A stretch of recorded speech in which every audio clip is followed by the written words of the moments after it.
Next up on the show, 1 to 6, 6 steps home. Here's Frank Gargano. Frank, welcome back to the show. Rich, thank you. Okay, what we're doing, or what you are doing, along with Jerome Niedorf, is you put together a series of 6 steps to help people make a home. We've gone through the first 2 steps, a very quick review of those, and then let's go into step number 3 today. Okay, we started off, Rich, with Jerome with pre-qualifying the buyer, talking about all the aspects of pre-qualifying for a loan. Then we flipped over to me into talking to the buyer's initial consultation, talking about wants versus needs, area, new versus resale, and that brings us up to speed with this week. Okay, it might be a good idea, if you, with that paper and pencil that I told you to get at the beginning of the show, to mark these down, because I think it's pretty interesting.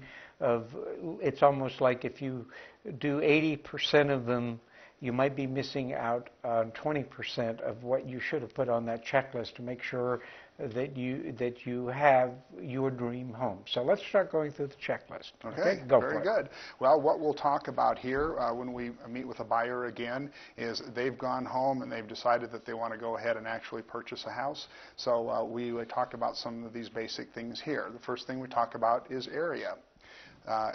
We talk about where the prospective buyer wants to be located. Do they want to be located close to work? Do they want to be in proximity to a family member, mom, dad, something like that? Do they want to be in proximity to shopping, house of worship? For Las Vegas with the recreation that we have here, I know a lot of my clients say I want to be with a boat, I want to be located on the east side of town so I can get to Lake Mead. Or for the hikers and the climbers and things like that, they want to be west, northwest. Makes sense. Right, makes sense. But the thing is that for people who've been here 10 years or more, they are really not familiar. They read about what's happening out off of Blue Diamond Road, or they read what's happening in Centennial Hills. You, as a professional, will show them things about an area they don't know anything about because they've always lived in Henderson. Exactly. We'll present some different opportunities for them to think about, and that opens some things up for them usually. Good. Okay, next on your checklist? The next on the checklist, we talk about bedrooms, what they want for bedrooms. If somebody says we want a 3-bedroom, we discuss the possibility of 2 and a den. It's the same thing. 4 bedrooms, we discuss the possibility of 3 and a den. Whatever we can fit in the parameters, that's where we go with that. I don't know if it's on your checklist, but that leads up to, on your bedrooms, if they think they want a 4-bedroom home, that perhaps could add square footage to the home, which might add price, where 3 bedrooms might meet their needs. You're not talking them into it, but it also could impact the price of the home. Exactly. It all correlates into the price range that they got pre-qualified for and what they're searching for. Okay, good. Okay. Next. The next thing we talk about is square footage, even more so, Rich, what you just said. That correlates to price range.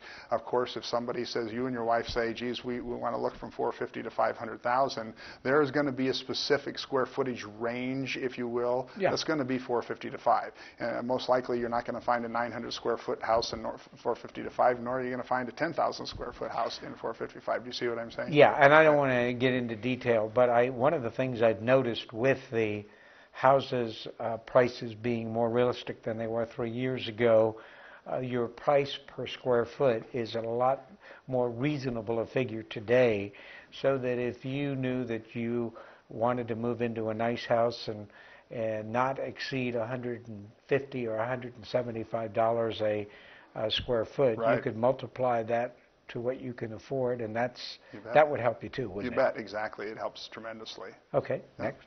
The next one we talk about, 1 or 2 story, and now in Las Vegas, 3 stories too. Yeah. I have to say something about 3 stories houses. When they first came out, I thought, I was kind of reserved about that, but if you've been in any of them, they're really, the floor plans really flow quite well. I'm very impressed with how they're done.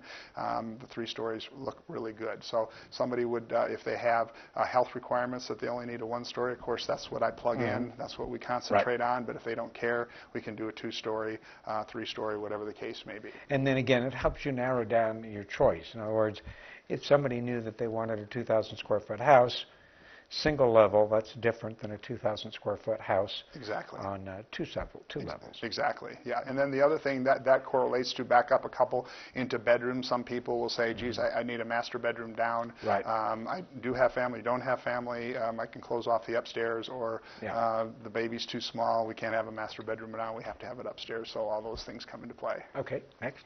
The next thing is the garage spaces. It's typical to have a two-car garage space in a home, unless you're talking about some different homes or attached products. Sometimes they might have a one-car garage, sometimes up to a three, but that all correlates into price also. Okay. And the next thing that we get into is the school district. Sometimes that is a hot button, if you will, It's for got people. to be, especially if you have children. Exactly. The people that have children, it's a hot button. I know I'm working with a client now that just came to me a couple of weeks ago, and they said, we want to make a move, but we have to be in this certain particular high school to keep our daughter there. And so that's a prime example of that. Now, can you go to the Clark County School District, and where they, every so often, the RJ or the Sun runs a series of achievement levels for English, math, science, etc. Would that be one of the things that a person could do to check some proficiency levels of schools? You bet. And we find that as a real estate broker, I find that people have already done that homework ahead of time when they sit down and talk to me and say, I want this school district. But we offer that to them and say, hey, go to the website and see how this particular school scores. You might want to do that type of thing. Okay. The next area that we cover is the age of the home. If somebody wants a brand new home from a builder, or a newer home, it's kind of hard to know what the connotation of a newer home is. I'm from Iowa, and an older home in Iowa was built in the 1800s or early 1900s, but here in Las Vegas, an older home is probably something that's built in the 80s or something like that. So, maybe even later. Even later. Yeah, that's right. because you figure this is 2008, 18 years ago. Right. So anything prior to 1990 would be considered an old home. Right, exactly. Yeah. So I have to find out what their connotation of a new home and an older home is, and so we kind of go from there. And I can search specifically for that in the multiple listing. Excellent. Oh, that is important, though. Right. Okay, especially when it comes to an older home, meaning something before 1995 or 1990, in terms of a home inspection, in terms of plumbing, air conditioning, and some of the other things that you don't see in a home, the roof and all that sort of stuff. Sure, the condition of the house plays an important role. Yes, okay, next. The next thing that we talk about is a pool or a spa. Price dictating that, of course, if a home has a pool or a spa. If a buyer wants a pool or a spa, to look in that directions. Believe it or not, some of my clients say that they don't want a pool or a spa. Oh, there are a lot. However, there are just as many people that want a pool, and therefore would move into a master planned community, of which there are the pools and the spas as part of the thing, so that they don't want the upkeep of a pool, but yet they do want the use of a pool in the summertime. And that's important too, because they can walk a couple of blocks, use the pool, and come home and be all done with it. That's it. Okay. The next thing is what they do want in a home. Is it a single family residence that they want? Is it a condominium or a townhome? And those things are important too, because we have those things as search capabilities, and sometimes price dictates that too. If somebody says, geez, I want a home for $100,000, probably not going to happen necessarily. It's probably going to be a condo or a townhome. Okay, I was told, and correct me if I'm wrong, the difference between a condominium home and a townhome is that a townhome, you own the home and the land under it, and a condominium home, you own the dwelling only, but not the land. Is that correct? The inside unit. So there is a difference when somebody is looking for a townhome, might perhaps have a better value because they also own the land that goes with the townhome. The ownership goes a little farther. You're right. It does. Okay. Next. The next thing, of course, is doesn't have to be in this order, is the price range. Actually, that might have been the first, because that's an important parameter when we search in the multiple listing, because we have to have a price range. Notice I didn't say a price; I said a price range. So I put in a range based on you as a buyer coming to me and saying, hey, I can afford up to this. Where do you want me to look? It's typically up to that, generally not over that. Or sometimes people don't have a comfort level. They can afford, let's say you and your wife can afford up to X amount of $1,000 house, but you're not necessarily comfortable with that payment. You can afford that payment, but you're not necessarily comfortable with that. That's fine. We have to have a comfort level in order to go ahead. Otherwise, you're not going to be happy in the house. Good. Okay. And the next thing is the association.